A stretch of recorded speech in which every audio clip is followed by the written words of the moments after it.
வேளச்சேரியில் மழைநீர் அதிகம் தேங்கும் இடங்களில் ராட்சத மோட்டார்கள் தயார் நிலையில் வைக்கப்பட்டிருக்கின்றன. இது பற்றிய தகவல்களை தருவதற்காக செய்தியாளர் அன்புச்செல்வன் இணைகிறார். அன்புச்செல்வன், வேளச்சேரியில் அதிகம் மழை தேங்கக்கூடிய இடங்களில் முன்னெச்சரிக்கை நடவடிக்கையாக என்ன நடவடிக்கை மேற்கொள்ளப்பட்டிருக்கிறது? விவரங்கள்.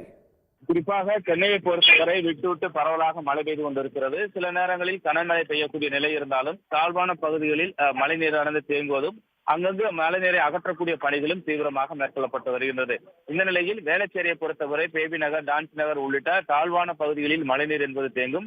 மேலும் ஏரிகள் அதிகமாக இருக்கக்கூடிய ஒரு சூழ்நிலையில் அவ்வாறு ஏரிகள் நிரம்பி வெளியேறக்கூடிய ஒரு நிலை ஏற்பட்டால் அதையும் அகற்றக்கூடிய வகையிலான ராட்சச பம்புகளும் வைக்கப்பட்டிருக்கிறது.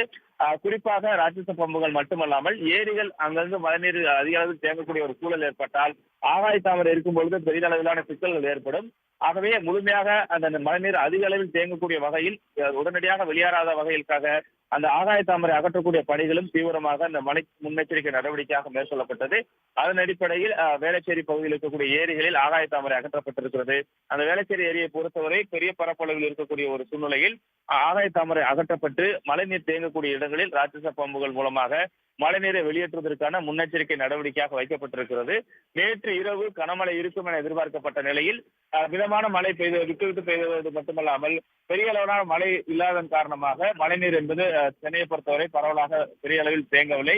தேங்கி இருக்கக்கூடிய இடங்களிலும் அடுத்து மழை பெய்து அதிக அளவில் மழைநீர் தேங்கினால் வெளியேற்றக்கூடியதற்கான முன்னெச்சரிக்கை நடவடிக்கைகளுக்கான பணிகளையும் சென்னை மாநகராட்சி மேற்கொண்டு வருகிறது.